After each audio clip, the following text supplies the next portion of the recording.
Hello everyone, कविता Hindi academy channel पर आपका स्वागत है। मैं आपके लिए मोस्ट इंपोर्टेंट क्वेश्चन लेके आई हूँ। ये क्वेश्चन जो पेपर में जरूर आता है, इनमें से कोई ना कोई क्वेश्चन। तो क्वेश्चन नंबर स्टार्ट करते हैं। रामचंद्र शुक्ल ने किस पर स्वतंत्र रूप से आलोचना नहीं लिखी है? नहीं लिखी है वो बतानी है। कौन सी नहीं लिखी है? तुलसीदास, कबीरदास, सूरदास या जायसी? तो बी होगा कबीर। कबीर पे उन्होंने आलोचना नहीं लिखी है रामचंद्र शुक्ल जी ने। तो क्वेश्चन नंबर 2, भाषा बहुत प्रशिक्षित तथा परिमार्जित न होने पर भी कबीर की उक्तियों में कहीं न कहीं विलक्षण प्रभाव और चमत्कार है। प्रतिभा में प्रखर थी, इसमें संदेह नहीं है। पंक्तियों के लेखक हैं डॉक्टर नगेंद्र, आचार्य रामचंद्र, हजारी प्रसाद द्विवेदी, डॉक्टर राममूर्ति त्रिपाठी या डी आचार्य रामचंद्र शुक्ल? तो ये पंक्तियाँ जो है किसने लिखी हैं, पंक्तियाँ बतानी है। तो डी आंसर होगा, आचार्य रामचंद्र शुक्ल जी की है ये पंक्तियाँ। क्वेश्चन नंबर 3, साधुकड़ी भाषा से आश्चर्य है जिसमें कुटंक्तियों का प्रयोग हो, जिसमें अक्खड़पन की झलक हो, जिसमें अनेक प्रांतीय भाषाओं बोलियों के शब्दों का मिश्रण हो, जिसमें साधु संतों की गुप्त बातों के संकेतक हो। तो क्वेश्चन नंबर 3 है जो हमारा, साधुकड़ी भाषा से क्या आशय है, इसका बताना है। इसका आशय क्या है? तो सी होगा, जिसमें अनेक प्रांतीय भाषाओं बोलियों के शब्दों का मिश्रण हो। क्वेश्चन नंबर 4, अजगर करे ना चाकरी, पंछी करे ना काम, किसने कहा है? मोस्ट इंपोर्टेंट लाइनें पेपर में बार बार आती है।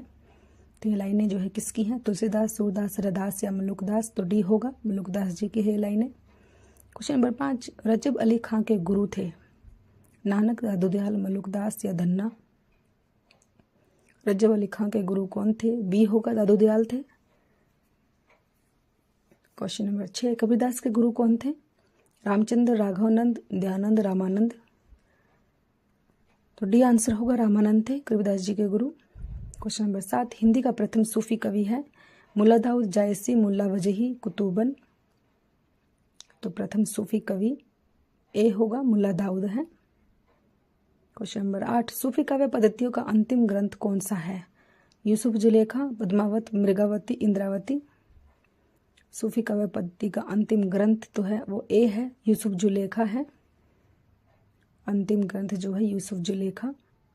क्वेश्चन नंबर 9, कबीर की पत्नी का नाम क्या था? लोई, रेवेली, कमाली या पाई?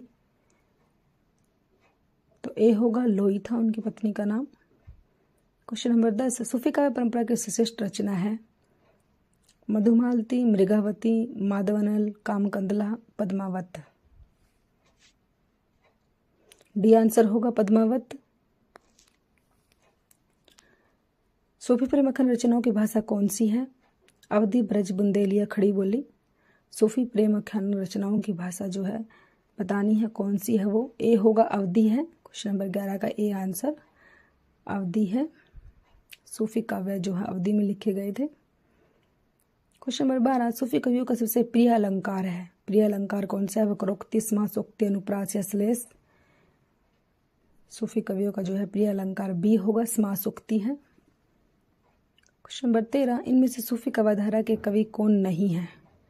मुल्ला दाऊद, जायसी, नामदास, कुतुबन? कौन नहीं है? नहीं बताना है कौन से नहीं है। तो सी होगा, नाबादास जी नहीं है। क्वेश्चन नंबर 14, मगहर और लोई से किस कवि का संबंध है? सूरदास, रहीम, तुलसीदास या कबीर? मगहर और लोई से जो है कबीर का संबंध है, डी आंसर होगा, कबीरदास जी का। क्वेश्चन नंबर 15, कबीरदास जी को वाणी का डिक्टेटर किसने कहा था? महावीर प्रसाद द्विवेदी ने, हजारी प्रसाद द्विवेदी ने, रामचंद्र शुक्ल ने, डॉक्टर नगेंद्र ने? तो क्वेश्चन नंबर 15 जो है कबीरदास को वाणी का डिक्टेटर बी होगा, हजारी प्रसाद द्विवेदी ने कहा था। Most important question.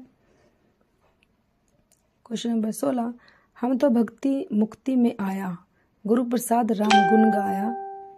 पंक्ति किस ग्रंथ से ली गई है? पद्मावत, रामचरितमानस, कबीर की परचई, बीजक? ये पंक्तियाँ जो है किस में से ली गई है ये बतानी है, जो है कौन सी रचना की है? तो सी होगा, कबीर की परचई से ली गई है ये पंक्तियाँ। क्वेश्चन नंबर 17, प्रेम मार्गी कवि नहीं है? सूरदास, मलिक मोहम्मद, जायसी, मुल्ला दाऊद, मंजन? तो प्रेम मार्गी कवि जो है कौन नहीं है? ए सूरदास जी नहीं है। 17 का जो है ए आंसर होगा, सूरदास नहीं है। प्रेम मार्गी जो है नहीं बताना है, तो प्रेम मार्गी जो है सूरदास जी नहीं है। क्वेश्चन नंबर 18, प्रेम अख्यान काव्य परंपरा सूफी कवियों का मुख्य दर्शन है। हनफी, तसव्वुक, अलह हदीस, अहमदिया। मुख्य दर्शन क्या है? तो बी होगा तसव्वुफ। क्वेश्चन नंबर 19, अनहलक में मैं ही ब्रह्मा हूं की घोषणा है, जैसे अमीर खुसरो, कबीर या मंसूर।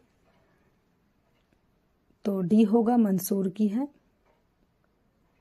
क्वेश्चन नंबर 20, उदती आई तई बंधन कीन्हा इति 10 माथ अमर पद लीना। पंक्तियों के रचनाकार है कुतुबन, तुलसी, जायसी, सूरदास। तो ये पंक्ति जो है किसने लिखी है? ये पंक्ति बतानी है, तो सी होगा, जायसी ने लिखी है।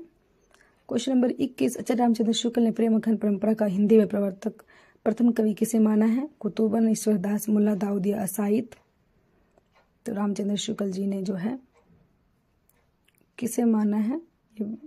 प्रथम कवि जो है किसे माना है? रामचंद्र शुक्ल जी ने प्रेम अख्यान परंपरा का जो है किसे प्रथम कवि माना है? ये बताना है किसको माना है इन्होंने। क्वेश्चन नंबर 22, आचार्य रामचंद्र शुक्ल प्रेम अख्यान परंपरा की पहली रचना किसे मानते हैं? सत्यवती कथा, चंदायन, मृगावती या हंसावली। आचार्य रामचंद्र शुक्ल जी जो है प्रेम अख्यान परंपरा की पहली रचना सी, मृगावती को मानते हैं। क्वेश्चन नंबर 23, कुतुबन के गुरु का नाम? सैयद अशरफ, दामो, मेहंदी मुरहान, शेख मुरहान। तो डी होगा, शेख मुरहान। क्वेश्चन नंबर 24, कबीर ने जिस प्रकार एक निराकार ईश्वर के लिए भारतीय वेदांत का पल्ला पकड़ा, उसी प्रकार उस निराकार ईश्वर की भक्ति के लिए सूफियों का प्रेम तत्व लिया और अपना निर्गुण धूमधाम से निकाला। ये लाइनें जो हैं किसकी हैं? आचार्य हजारी प्रसाद द्विवेदी की, नामवर सिंह की, पुरुषोत्तम दास अग्रवाल की या आचार्य रामचंद्र शुक्ल की। तो ये लाइनें जो है किसकी हैं ये बतानी है। ये लाइनें जो है किसने लिखी है? तो डी होगा, आचार्य रामचंद्र शुक्ल जी ने लिखी है। क्वेश्चन नंबर 25, कबीर का भक्ति आंदोलन विद्रोह मूलक है, तो गोस्वामी तुलसीदास का प्रतिरोधात्मक यह विचार व्यक्त करने वाले विद्वान हैं? रामचंद्र शुक्ल हैं, डॉक्टर नागेंद्र राम, डॉक्टर बच्चन सिंह या डॉक्टर रामविलास शर्मा। तो सी आंसर होगा, डॉक्टर बच्चन सिंह ने कहा है। क्वेश्चन नंबर 26, तुम्हें जीनी जानो गीत है, यह निज ब्रह्म विचार, किसने कहा है? कबीर, रैदास, सूरदास या तुलसीदास। यह जो है किसने कही है लाइनें? जो ए होगा, कबीरदास जी ने कहा है। क्वेश्चन नंबर 27, कबीर और तुलसी भाषा में एक मिशन के तहत लिख रहे थे, यह कथन किसका है? रामचंद्र शुक्ल का, हजारी प्रसाद द्विवेदी का, रामविलास शर्मा का या बच्चन सिंह का। तो बताना है ए होगा, रामचंद्र शुक्ल जी का है ये कथन। तो क्वेश्चन नंबर 28, मसु कागत छुओ नहीं, कलम गहियो नहीं हाथ, किसके विषय में कहा गया है? नानक, रैदास, कबीर या दादू। मोस्ट इंपॉर्टेंट लाइनें हैं ये, पेपर में बार बार आती है। तो सी, कबीरदास जी के बारे में कहा गया है। क्वेश्चन नंबर 29, कबीर की उलट बासियों में कौन सा रस प्रमुख है? वियोग, करुण, शांत या अद्भुत। तो क्वेश्चन नंबर 29 जो है सी होगा, शांत रस। उलट बासियों में जो है शांत रस है। क्वेश्चन नंबर 30, कबीर की वाणी का संग्रह बीजक कहलाता है, इसके कितने भाग हैं? 2, 3, 4 या 5। तो क्वेश्चन नंबर 30 जो है कबीर की वाणी के संग्रह बीजक के कितने भाग है? 3 है। क्वेश्चन नंबर 30 का बी आंसर होगा, 3 भाग है। Thanks for watching.